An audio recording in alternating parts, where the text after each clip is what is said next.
Good morning, everyone, and welcome Cinco de Mayo, and welcome my winter hat and winter coat.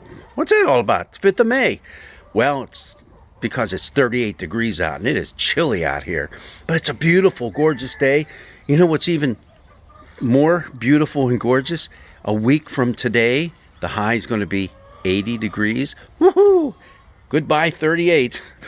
But here we are, coming up on the 4th Sunday of Easter, and it is Coffee Shop Thursday, so you have to take your coffee mug right now and take a big sip. And, you know, we talk about Coffee Shop Thursday being that time that you're in your coffee shop, your favorite place to drink coffee and have a donut and whatever, and you're with your friends, and, you know, the conversation comes around to religion and politics. Two things you're not supposed to do, but hey, this is a great time to show off your incredible knowledge of the Bible without being too much of a show off, okay? Let it be a time that you help others to increase in their faith, just as you have. And you can do that by grabbing some good commentaries or concordances and making sure you read up on your stuff in the Bible to help you have a deeper understanding. And we have that going on today. Our readings that we have for our 3-year lectionary all come from the 10th chapter of the Gospel of John, just different parts of it. And in this year C, we look at chapter 10, verses 22 through 30.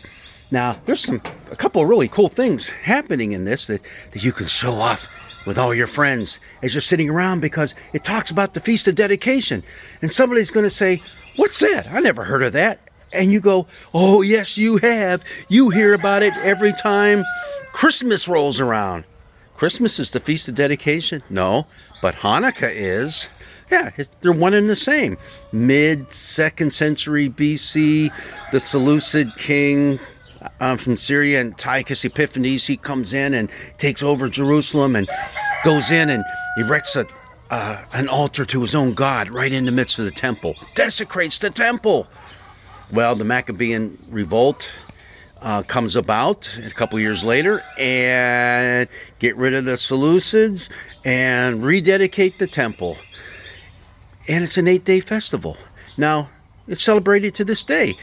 Jesus is in Jerusalem. He didn't have to be in Jerusalem to celebrate this festival. It's not one that required you to make a pilgrimage to the temple. You could do it in your home.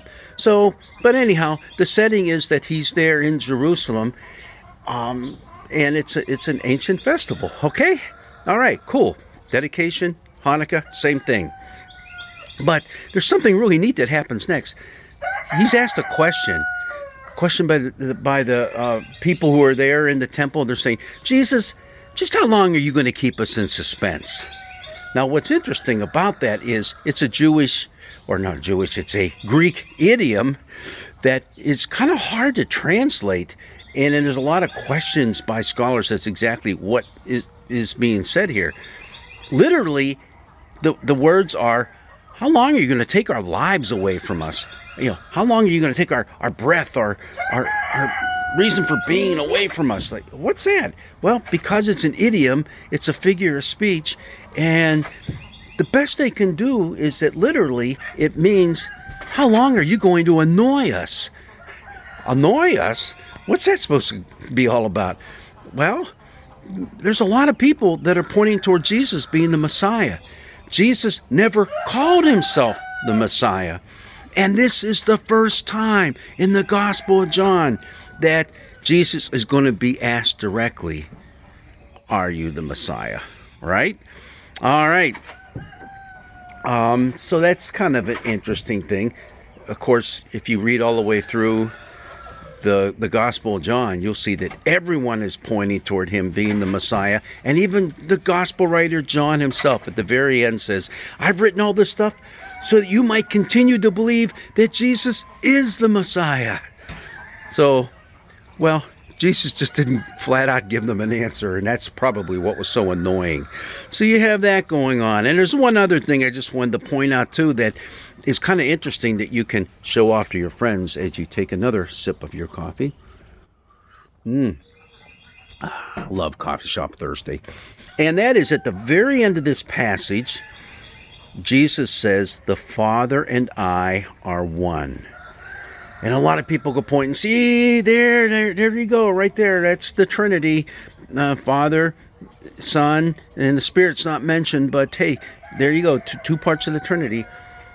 The answer to that is no, that's not what that is saying, because the word one is very specific in the Greek. In the Greek, you can have one that has a masculine meaning, a feminine meaning, and then kind of a neuter meaning. You just don't, it doesn't mean male or female. It's more of a general blanket type of thing. And that's what this is. We're one. And what it means is we're one. And I love the way the Message translate this. The Father and I are one in heart and spirit, one in heart and mind. One of those two things. I'm not exactly sure which one it is now, but that is what is going on here.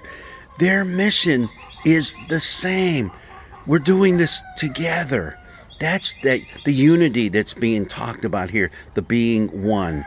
So don't go jumping too much into, oh, this is Trinitarian theology that's showing up already in the Gospel of John. No, not really, but in a sense, yeah, it's beginning to show its face there, but not exactly right there. Okay, but what a gorgeous, beautiful day this is going to be. So too bad it couldn't be 80 degrees today, but we do have in our neck of the woods a pretty decent forecast for the next 6-7 days, meaning lower chance of rain, warmer temperatures almost day by day. We have a little dip on Saturday, but then 80 degrees in a week from now. So hopefully on our next coffee shop Thursday, maybe this will be iced coffee.